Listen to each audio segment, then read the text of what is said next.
Almost everyone knows a few numbers. Earth is 4.5 billion years old. Dinosaurs lived 66 million years ago. The first humans appeared around 300,000 years ago. You've heard these before. You may have even repeated them to someone else, over coffee or on a school test. But honestly, stop for a second and ask yourself, do you actually feel these numbers? Do you really understand them? Because I can't. No matter how many times I say them out loud, my mind just refuses to hold them. They stay words, digits on paper, not a reality I can actually feel. And I don't think the problem is me. I think the problem is the numbers themselves. Because the human brain wasn't built to understand billions. It wasn't even built to understand millions. If we're honest, our brains understand days, weeks, maybe a lifetime of 80, 90 years, if we're lucky. So today, we're going to try something different. We're not going to talk about billions of years. We're going to talk about one day. Imagine the entire history of Earth, from the moment it was born, to this exact second you're listening to my voice, compressed into 24 hours, one single day. Midnight is the moment Earth is born. Now, before I go on, ask yourself one question. What time do you think humans show up? Not 10 at night, not 11, not even 11:59. If the history of Earth were a single day, the entire human species shows up about 4 seconds before midnight. 4 seconds. Everything we call civilization, cities, empires, religions, wars, nations, science, the internet, all of it fits inside the last fraction of the last second. Before we step into the clock itself, I want to pause here for a moment, because I think the reason these numbers mean nothing to us is a story on its own. Try to picture 1,000,000 seconds. That's about 11.5 days. Not impossible to imagine you could count the days on your fingers. Now, try 1,000,000,000 seconds. That's about 32 years. Almost an entire human lifetime. 1,000,000 seconds is 11 days. 1,000,000,000 seconds is 32 years. You just add 3 zeros and time leaps from 2 weeks to an entire generation. Now try 1,000,000,000 years, and here my mind simply gives up. Not because the number is mathematically complex, but because I have no personal experience to compare it to. I've never lived 1,000,000,000 of anything. No human ever has. We're creatures of short scales. We've evolved to remember yesterday, to plan for next week, maybe next year if we're being especially farsighted. The very idea of a very long time rarely stretches further than a human lifetime in our minds. So when science tells us 4.5 billion years, our brain does something quiet and deceptive. It accepts the number without ever turning it into a feeling. We agree with the fact without ever truly understanding it. And that's exactly why the clock works so well as a tool. Because 24 hours is something every one of us already knows personally. We know what morning feels like. We know what late night feels like. We know how fast an afternoon slips by. If we can translate 4.5 billion years into something our body already understands intuitively, maybe we can finally feel the weight of the number, not just hear it. It won't make the numbers smaller. The years are still exactly as many as they were a minute ago. But it might, for the first time, make it feel real. So, let's start the clock. Midnight, Earth has just been born. Midnight, Earth is born. Not the blue planet we know today. No oceans, no continents, no air a human could breathe, and certainly no life. Just fire, molten rock, spinning in the dark, bombarded by asteroids, still far too young to remember anything at all. 0 o'clock to 4 o'clock, hell, before anything could think. The first few hours of our day, scientists have actually named this period appropriately, the Hadean Eon, after the underworld. Not as a metaphor, as an accurate description, the surface is molten. Temperatures far beyond anything a human body could survive for even a fraction of a second. And here, for the first time, I catch myself thinking something strange. 0 o'clock to 4 o'clock, hell, before anything could think. The first few hours of our day, scientists have actually named this period appropriately, the Hadean Eon, after the underworld. Not as a metaphor, as an accurate description, the surface is molten. Temperatures far beyond anything a human body could survive for even a fraction of a second. And here, for the first time, I catch myself thinking something strange. 4 o'clock in the morning. Around 4 in the morning on our clock, something changes. Earth finally cools enough to allow something incredibly simple, water staying liquid, instead of boiling away into steam. Instantly, the first oceans appear. No one is there to see them. The sky above probably looks completely different from the one we know. More orange, denser, with no ozone to turn it blue. But the water is there. And water, as we'll see, carries everything else inside it. Around 4:30 in the morning.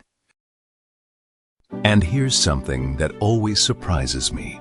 Every single time I think about it again, the first life-simple single-celled organisms appear surprisingly early, just half an hour after the first oceans on our clock, which means the origin of life itself. That exact moment, chemistry turns into biology, happens only a few 100 million years after the planet even becomes habitable. Cosmically speaking, almost immediately, which leads me to a strange thought. If life appears this quickly here, the moment conditions allow it, maybe it really isn't a miracle. Maybe it's simply what matter does when given a chance. But after that, life spends an extraordinarily long stretch of time doing almost nothing new. Picture the entire history of Earth as a single, continuous shot. And for nearly 3 billion years, more than half of everything we've talked about so far, there isn't a single tree, not one fish, not one insect, not one dinosaur, just oceans and life too small to ever see with your own eyes.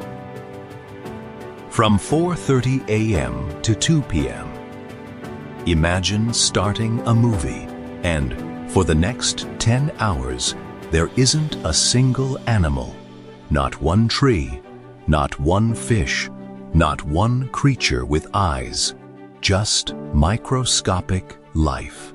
Close to 10 hours of our 24-hour day, nearly 2 billion real years, life stays simple. Bacteria, Single-celled organisms, nothing with eyes, nothing that swims, crawls, or thinks. 10 hours is almost half the entire day. Half the history of Earth plays out like this. And through all of it, nothing visibly interesting happens. If you were watching from the outside, just bacteria doing bacteria things over and over for entire eons. I'll admit this part unsettles me a little more than the others, because it means complexity, intelligence. Everything we consider progress isn't guaranteed. It isn't an automatic consequence of time alone. It takes forever, and sometimes it simply doesn't happen quickly. 2 o'clock in the afternoon. Around 2 in the afternoon on our clock, something dramatic happens, though no one at the time would have called it drama. Certain bacteria develop an ability called photosynthesis. They start producing oxygen as a byproduct. Sounds harmless. It wasn't, because oxygen, to most life existing at the time, is toxic. What we breathe today with gratitude was, back then, a slow, planet-wide poisoning of nearly the entire existing biosphere. Scientists call it the Great Oxidation Event, one of the most severe mass extinctions in the history of life, caused not by an asteroid or a volcano, but simply by life's own metabolic waste. And I find myself thinking how strange that the air which lets us exist today was once a poison that nearly wiped out everything that came before us. 8:30 in the evening. Fast forward to around 8:30 in the evening. If you'd been watching for most of the day, you'd have concluded that Earth would never produce anything more complex than a bacterium. And then, almost without warning, the scene changes forever. Imagine sitting through the entire day so far, hour after hour, ocean after ocean, bacteria after bacteria. Nothing with eyes ever looks back at the universe. Nothing hunts, nothing flees, nothing sees. And then, suddenly, for the first time in Earth's history, life begins to notice life. Creatures start chasing one another, hiding from one another, competing with one another. The planet has spent billions of years asleep. Now, for the first time, it feels as though it is waking up. And once it begins, it never truly stops. Relatively suddenly, just a few tens of millions of years, a blink of an eye, on a geological scale, life explodes into diversity. Eyes, limbs, skeletons, predators and prey, a real evolutionary arms race. For the first time in the planet's history, scientists call it the Cambrian explosion. And honestly, even the word explosion barely feels dramatic enough for what actually happens. Before this point, life is simple and quiet. After it, suddenly there's shape, movement, struggle, and I can't help but wonder what exactly switched on. Why right then, after so many billions of years of waiting? No one fully knows the answer, and I think that not knowing is one of the most humbling parts of this entire story. Around 20 to 10 in the evening. Not long after that explosion of life, our clock reaches something most people never learn in school. Try to imagine standing on Earth during this time. Not at the North Pole, not in Antarctica, at the equator, the very center of the planet's warmth, and everywhere you look, there is ice. A horizon of white, stretching beneath a pale sky. No forests, no birds, no sound except wind moving across a frozen world.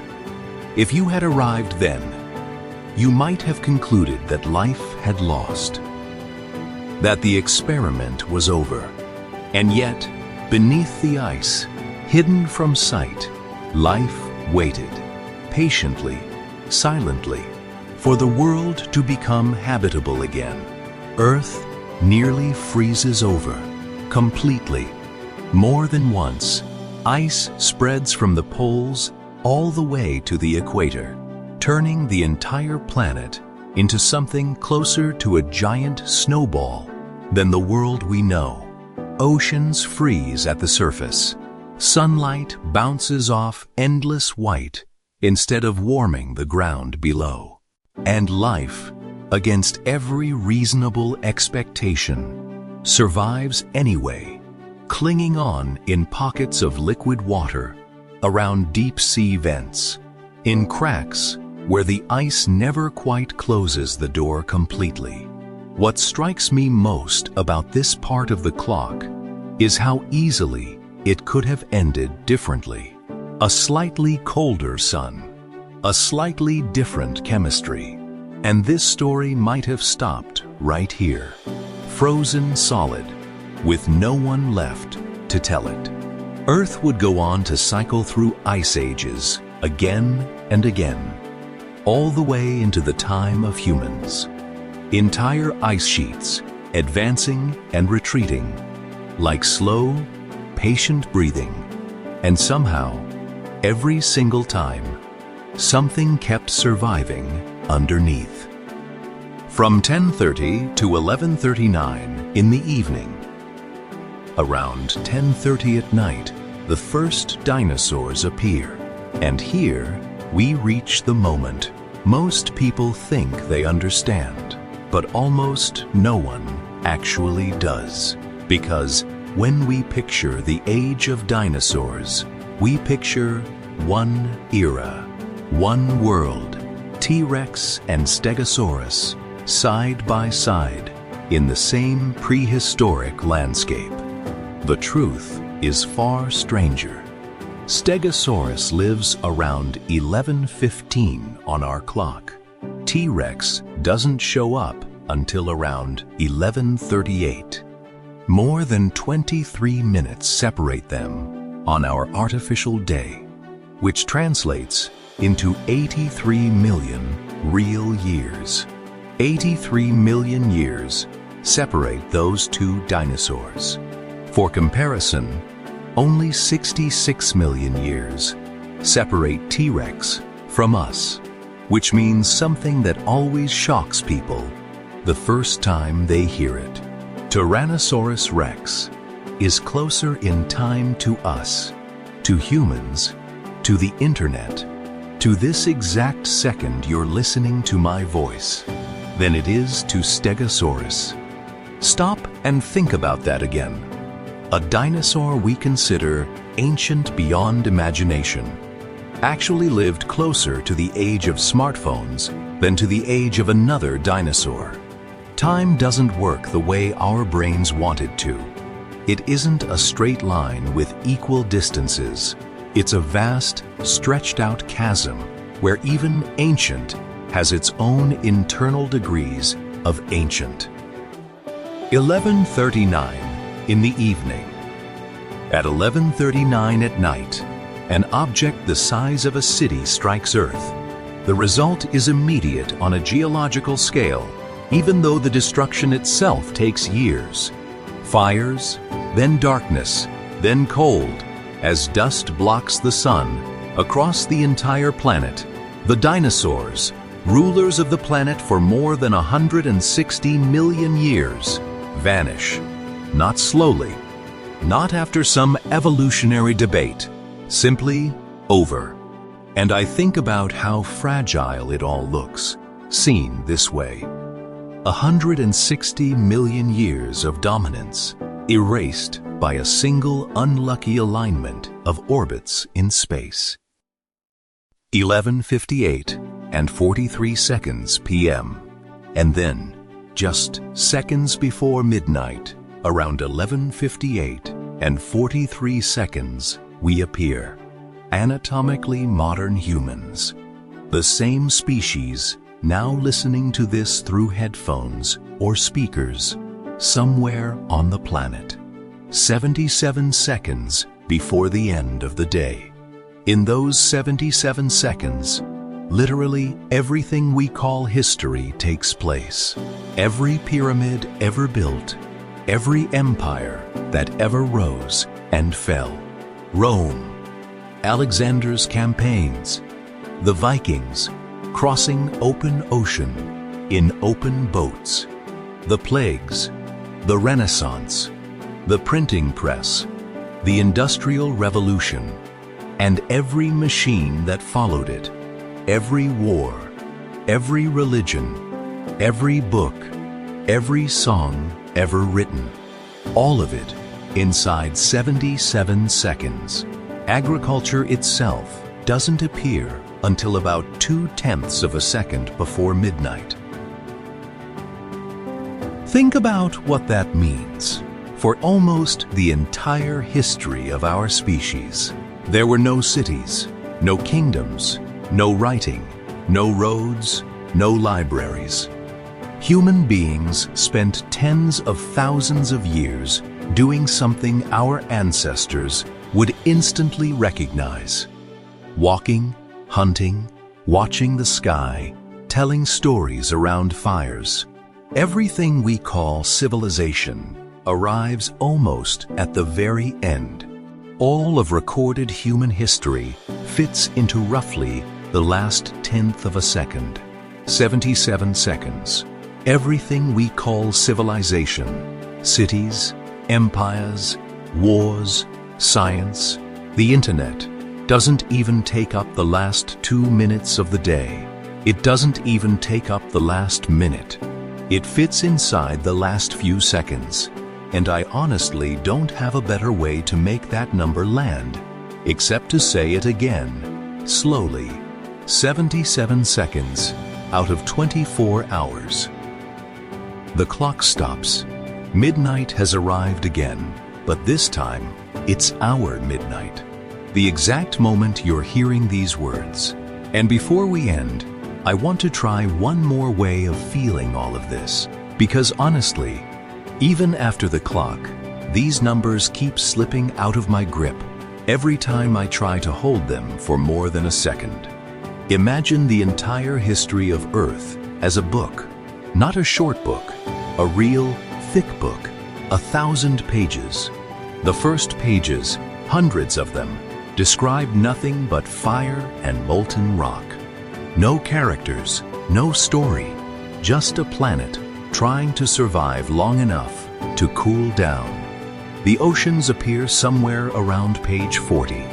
The first life, simple, single-celled organisms, appears only a few pages later. And then, for more than 400 pages, nearly half the book, nothing essential changes. The same simple life forms, retold again and again, page after page, with no character, no plot, no progress, a reader would recognize. Dinosaurs don't show up until around page 950. They rule the book for about 70 pages, and then they vanish, barely 3 pages before the end. And us? The entire human story, everything you've ever studied, everything you remember, every name you learned in school, happens on the very last line of the very last page. Not the last chapter, the last line. And the strangest part is, while we're reading this book, we have no idea how many pages are left. And yet, we act as if we've always been here. We build cities as if they'll stand forever. We talk about history as if it begins with us. We forget, quite naturally, because our brains aren't built to remember otherwise, that we are an extraordinarily recent addition to an extraordinarily old story. I don't fully know what to do with that thought. If I'm honest with you, it doesn't make me feel any less important or any more important than I felt before realizing it. It just makes me a little quieter. Here's one last way to picture it. If Earth were a person, 80 years old, living an ordinary human life, humans wouldn't even exist.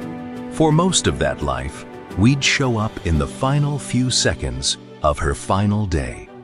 Not as a memory she carries, as something that hasn't happened yet, for almost the entire length of her life. And still, we walk around acting like we've been here the whole time. Midnight. Earth is born in fire. Midnight again, and we arrive only seconds before it. 4.5 billion years compressed into a single day. And if there's one thing this clock has taught me, it's this. When we talk about how old the Earth is, we almost never underestimate how ancient it is. We underestimate how new we are.